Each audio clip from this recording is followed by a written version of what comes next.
Olá, muito boa tarde, você internauta que nos acompanha aqui ao vivo no site Notícias Agrícolas.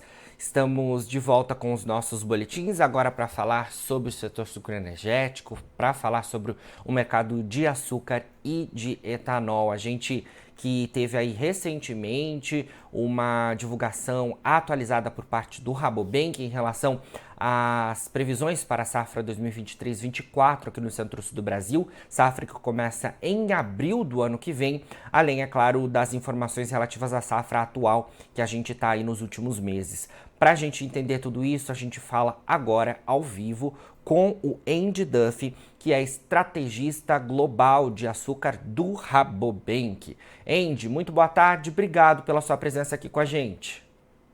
Boa tarde, Jonatas. É um prazer ter a chance de conversar de novo com você. Prazer é nosso, Andy, voltando aí para trazer as informações do Rabobank em relação a essa estimativa de safra de vocês, né, para a temporada 2023-24 aqui no centro-sul do país. A gente que tem muita expectativa, né, por essa temporada, porque a gente vem nos últimos anos tendo impactos do clima, né, e me parece que temos informações positivas, né, para esse próximo ciclo que começa lá em abril do ano que vem. O que você tem a dizer para a gente? É isso mesmo. No momento, Jonatas, e você tem toda a razão. Quando você olha o desempenho nos canaviais esse ano safra, parece um pouco tímido a recuperação depois do ano safra 21-22. Mas o que está sendo observado é que mesmo que as chuvas ao longo do ano 2022 têm sido, na maioria das regiões, ainda abaixo da média de longo prazo, eles têm sido muito melhores do que o ano anterior, ou seja, já, de certa forma, estabelecendo condições melhores para a safra que vem. Obviamente, ainda temos que ver o que novembro, dezembro, janeiro, fevereiro vão trazer em termos de clima, mas até agora tem sido um início promissor para essa época crucial para as perspectivas dos canaviais. E assim a gente está imaginando uma leve queda de área colhida, porque a gente prevê, e os números de Conab sugerem isso também, que é pouco mais de área dedicada ao plantio, pouco mais de área dedicada às mudas também. Junto a isso, a gente está projetando um aumento em termos de produtividade de 6,57%, e isso leva a uma projeção preliminar de uma moagem aqui no Centro-Sul de 575 milhões de toneladas. Perfeito, Andy. Número bastante positivo, né? Imagino que isso se reflita também na produção de açúcar e de etanol. Vamos falar um pouquinho sobre isso, porque depois um outro tópico é em relação ao mix, né? O mix que tem sido uma incógnita nessa atual temporada. Depois a gente fala um pouquinho mais. Essa moagem de 575 milhões de toneladas previstas por vocês, né, em relação à cana-de-açúcar, ela deve dar suporte para melhores números também para o açúcar e para o etanol aqui no Brasil? Com certeza, Jonatas. A gente está prevendo um aumento na produção dos dois produtos e o resumo da ópera é mais uma safra altamente açucareira. Qual é o raciocínio atrás dessa previsão? De um lado, quando a gente olha o mercado internacional de açúcar, a gente vê no prazo de uns 6 meses ainda bastante apoio para os preços. E eu posso citar talvez dois principais fatores. A primeira coisa é que a Índia anunciou recentemente que há uma cota preliminar para exportação no próximo no ciclo deles, que está começando agora, de 6 milhões de toneladas de exportação. Isso é para um país que exportou no último ciclo 11 milhões de toneladas. E um país que tudo indica no momento que vai ter mais uma safra grande. Ou seja, parece muito cauteloso na parte do governo indiano abrir uma cota de só 6 milhões de toneladas, mas o raciocínio deles deixa um tempinho passar para realmente checar o tamanho da safra. E imagino que também, provavelmente, tem uma sensibilidade maior nessa época de alta inflação, do risco de abrir uma cota maior de exportação e daí, alguns meses mais para frente, perceber que a safra não é tão grande como era prevista e ver os preços domésticos subindo por causa disso. Imagino que isso é algo que eles vão querer evitar, porque a gente sabe ao redor do mundo que a inflação é um problema no momento. Então, o resultado disso é um fluxo relativamente limitado da Índia ao longo dos próximos meses.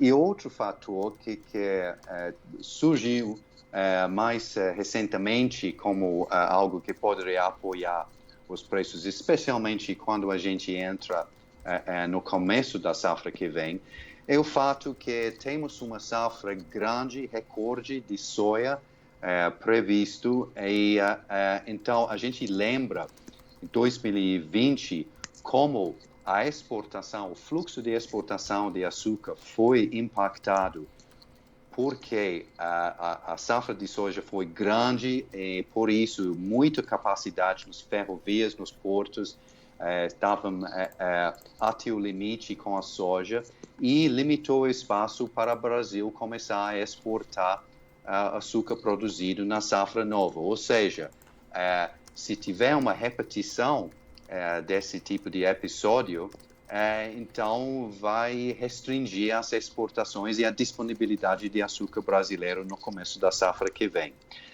Então, isso é a visão de vamos dizer, próximos 6 meses, talvez um pouco mais. Daí para frente, como um mix mais açucareiro, a gente está imaginando, claro que é um crescimento na produção e disponibilidade de exportação aqui no Brasil.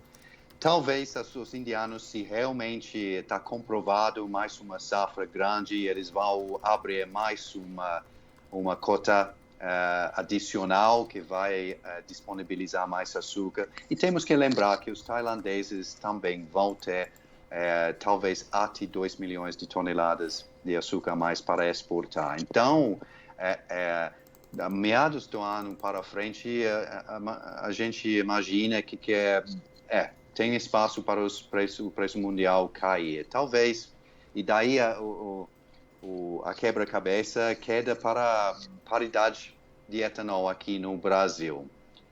E onde vai ficar a paridade de etanol? A gente sabe que tem tantos pontos de interrogação, tantas incertezas a respeito do mercado de combustíveis aqui no Brasil. Temos a questão de volta ou não dos impostos federais, originalmente programado para dia 1º de janeiro de 2023, mas isso está em dúvida se isso realmente vai acontecer ou se vai ter algum tipo de prorrogação. E a outra coisa é a respeito de como a transmissão do preço internacional, onde vai ficar o preço internacional e como vai ser a transmissão do preço. A nossa premissa, e claro que eu posso estiver errado nisso, mas a nossa premissa é que vai ter prorrogação da volta dos impostos federais até 2024 e que o sistema de precificação vai ficar mais ou menos, ou vai ficar igual. É uma coisa que, na nossa avaliação, difícil mudar isso e, com certeza, muito difícil mudar com rapidez. Então, com essas premissas, a gente está imaginando que temos mais um ano com o preço de gasolina mais ou menos em níveis equivalentes aos níveis atuais, talvez um pouco maior, porque o nosso especialista de petróleo está prevendo um mercado firme de petróleo no ano que vem, mas estamos falando de preço de gasolina aqui em São Paulo girando ao redor de 5,20 reais por litro. Então, desculpa, muito papo, Jonatas, mas o resumo da ópera é que se realmente isso é a realidade, Sim. podemos esperar que o preço médio de etanol sob essas circunstâncias, na safra que vem, ficará levemente abaixo do preço médio que a gente espera para esse ano safra, que é em torno de 2,80, 2,90 por litro. Isso é exalque sem imposto. E eu quero destacar também uma coisa que é interessante, que eu falei que com esse maior moagem vamos ter mais açúcar. A gente está prevendo um aumento de em torno de 2,5, 3 milhões de toneladas de açúcar a mais na safra que vem, e um aumento menos expressivo em termos de etanol de cana.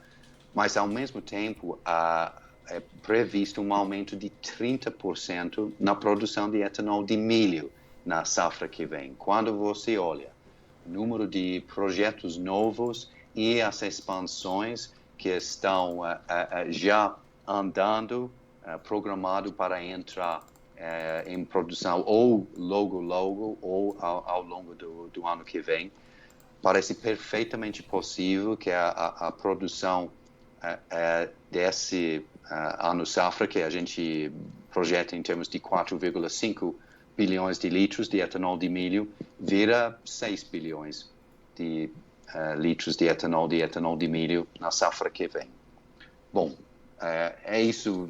Não foi tão breve, desculpe, Jonatas, mas isso é a visão daquele assunto complicado de preços e o mercado de etanol. Claro, exatamente, Andy. Essa questão relacionada aos combustíveis, né? De fato, nesse ano de 2022, foi um ponto de grande incógnita para o mercado, né? E a gente ainda segue com isso para a próxima temporada, porque realmente é algo que depende, né, em relação à decisão sobre a continuidade ou não dessa questão tributária. Nesse ano de 2022, a gente viu que as usinas estavam ali já bastante programadas em relação ao cenário, e na metade do ano, justamente, veio a informação em relação à isenção na tributação, o que mudou completamente a programação. Então é muito importante a gente trazer neste momento orientações relacionadas a isso, né, para quem nos acompanha aqui no Notícias Agrícolas. Excelente, Andy. Seguindo, queria trazer agora informações relativas ao balanço financeiro, porque a gente já está aí, né, nos meses finais, né, em relação à safra 2022-23, aqui no centro-sul do país, e depois de muitos anos, né, em que a gente via aquela situação bastante complicada, né, das usinas, muitas delas, inclusive, com pedidos de recuperação judicial, né, a gente vem nas últimas safras tendo resultados melhores, né, os preços avançaram, né, nas últimas safras. Isso garantiu, né, um melhor planejamento para essas unidades produtoras. Vocês do Rabobank veem esse cenário, Andy? Sim, sim.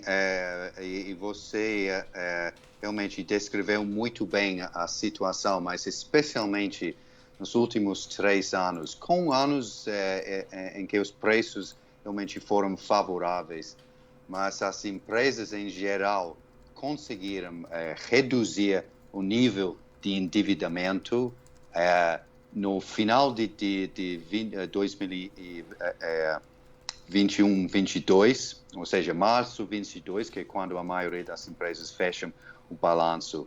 A situação em termos de endividamento e um nível de alavancagem foi muito robusto, ou seja, o setor ganhou muito musculatura financeira e muito robustez para enfrentar possíveis desafios em frente. Então, é muito impressionante isso. Pensando agora nesse ano safra, como você comentou, esse ano safra vai terminar em março do ano que vem. E a gente sabe que já a indústria em geral enfrentou ainda esse desafio de custos elevados, E é interessante, porque isso foi uma combinação de diesel e fertilizantes, especialmente, talvez os dois componentes mais importantes em termos de custo para qualquer empresa. A boa notícia, a gente está já observando os preços de fertilizantes cedendo, isso ou seja, bem abaixo dos picos do primeiro trimestre do ano, mas ainda em termos históricos relativamente altos, mas a tendência é para baixo.